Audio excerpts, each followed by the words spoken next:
इस चैनल ਨੂੰ ਸਬਸਕ੍ਰਾਈਬ ਕਰੋ ਤੇ ਇਸ ਚੈਨਲ ਤੇ ਅਸੀਂ ਪੋਜ਼ਿਟਿਵ ਸਪਿਰਿਚੁਅਲ ਤੇ ਰੂਹ ਨੂੰ ਸਕੂਨ ਦੇਣ ਵਾਲੀਆਂ ਵੀਡੀਓਜ਼ ਅਪਲੋਡ ਕਰਾਂਗੇ। आओ सारे रल मिल के इस चंगियाई नू अगे ਵਧਾਈਏ। धन्यवाद। कहते ये आवागमन की डोर गले में या काल के कर्म की फांसी आपके लगी हुई है और इसको केवल परमात्मा पूर्ण ब्रह्म सत्य पुरुष कबीर परमेश्वर के अतिरिक्त कोई ऐसा भगवान नहीं है, देव नहीं है जो इस रोग न काट सके।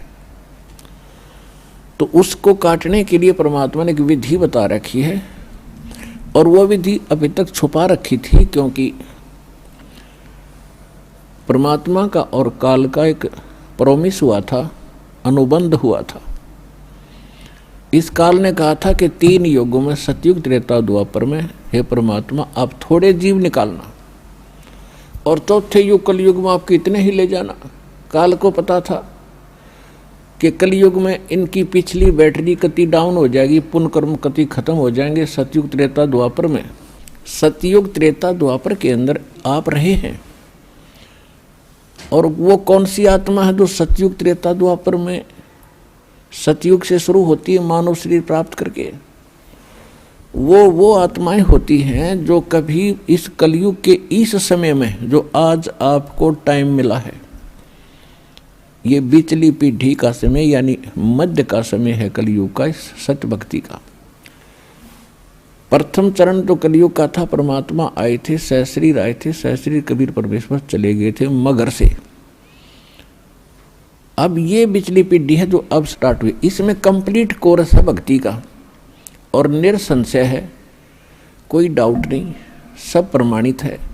अब जो भक्ति करेंगे वो पार हो जाएंगे, मर्यादा में रहेंगे अंतिम सांस तक, वो तो सतलोक चले जाएंगे। फिर क्या होगा, 1000 वर्ष के बाद इस भक्ति में बहुत से ऐसे नालायक काल के दूत घुसेंगे, वो धीरे धीरे इनकी भक्ति खराब करवाना शुरू करेंगे और उस समय जो सत भक्ति जितने समय वो कर चुके और उसके बाद मार्ग दिशा बदल ली, उनके साथ के बनेगी कि जैसे पुण्यात्माओं एक श्वास के मंत्र का जो इस दास से प्राप्त करके आप एक श्वास भी मंत्र का ले लेते हो सतनाम का, वैसे तो प्रथम मंत्र से ही आपकी गजब की कमाई शुरू हो जाती है, बहुत ज़्यादा बन जाती है। और यदि सतनाम का मंत्र भी आपने साल 2 साल 3 साल 4 वर्ष कर लिया और सारनाम ना भी मिला तो भी आपकी ढेर सारी कमाई बन जाती है।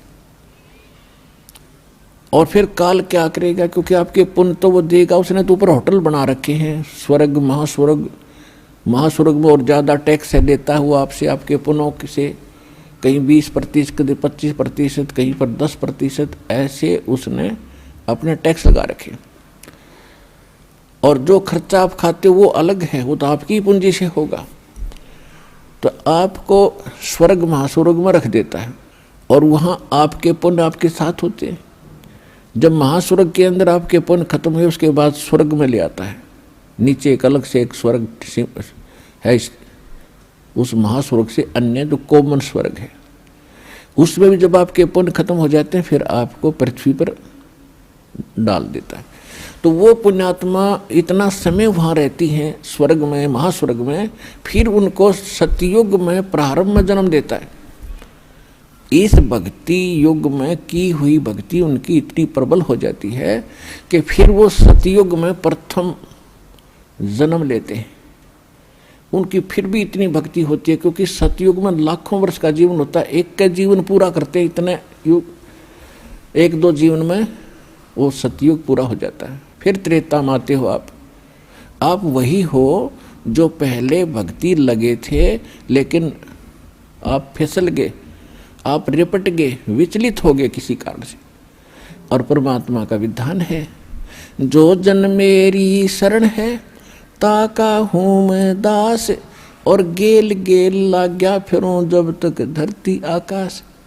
एक बार इस सच्चे नाम से आज कोई जुड़ जाएगा, आज उसने नाम ले लिया, कितना रोगी है, और चाहे उसकी कल मृत्यु हो जा, नाम लेते भी हो जा, तो अभी परमात्मा अपने बही में लिख लेगा उस आत्मा को कि मेरी होगी भी। अपने आत्माओं हमने असंख्य जन्म बर्बाद कर दिए, असंख्य जन्म मनुष्य के खो चुके हो आप। ये पहला शरीर नहीं जागा जो आज आपका जाने वाला है, मान ले कभी भी। ये तो असंख्य बर्बाद हो लिए, तो कपड़े हैं, कुर्ते पजामे हैं, तो आपकी शरीर बॉडी ऊपर का। और इस नाम के लेते ही आपके कई सैकड़ों कुर्ते पजामे खूटियां व अलमारी में रख दिए जाते हैं। मनुष्य आज आपको नाम लेते ही और चाहे अगले पल मृत्यु हो जाती है। वैसे तो ऐसा नहीं होगा, जो सच्चे दिल से आते हैं उनको राहत मिलती है, उनका मनुष्य जीवन एक्सटेंड होता है, आयु भी बढ़ाता है परमात्मा। एक उदाहरण के लिए कहते हैं कि जो अविश्वास रूप में भी आके नाम ले लिया, अब देखेंगे किसी के कहने से आते हैं रोगी बहुत से तो कि देख लेते हैं एक बार चल के, तो वो उनको भगवान वैसे उसको एक्सटेंड नहीं करेगा। उनका पता है कि इसको मैंने जीवन भी दे दिया, आगे फिर वो बकवाद करेगा। तो परमात्मा ने तो अपनी आत्मा देखनी है कि इसका उद्धार क्यों कर होगा।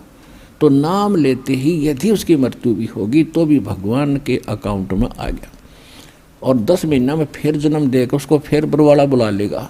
वह शुरुआत होगी उसके जीवन की। तो यहाँ आने वाले व्यक्ति को हानि कति नहीं है, और कति ज्ञान सुनकर समर्पित होकर आओगे तो आपकी कैंसर का बाप भी ठीक हो जा। भगवान किसे कहते हैं? वाह भाई वाह।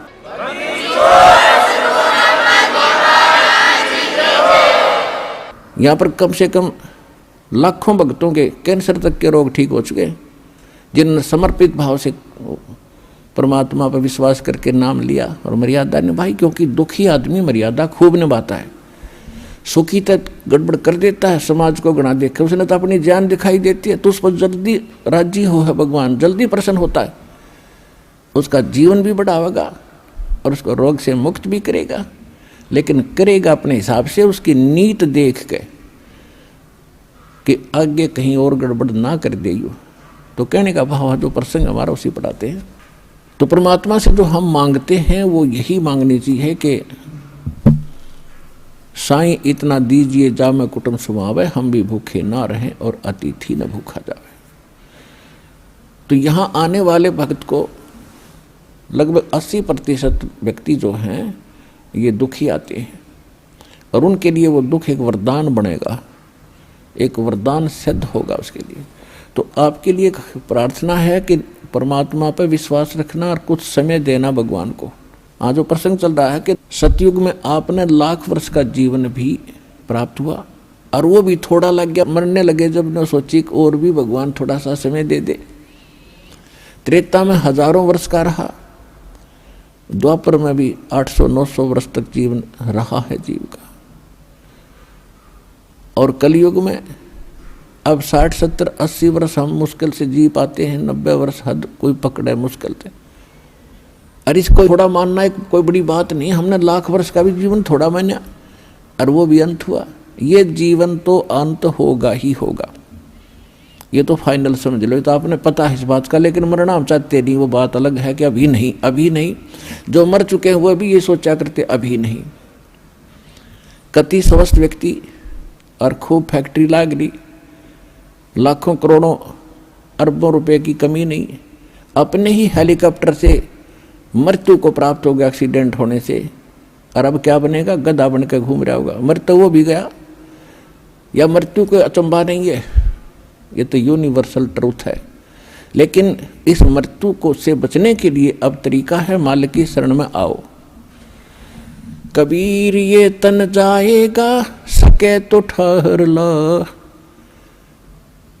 एक सेवा कर सतगुरु की, फिर गोविंद के गुण गा। कबीर साहब कहते हैं ये मनुष्य जीवन तो सबका जाना है, और समय पर जाओगा, जितना आपको प्राप्त है उससे अधिक नहीं मिलेगा। एक प्रियव्रत नाम का राजा था, उसने 11 अरब वर्ष तक तप किया, और 11 अरब वर्ष तक उसको राज्य मिल गया।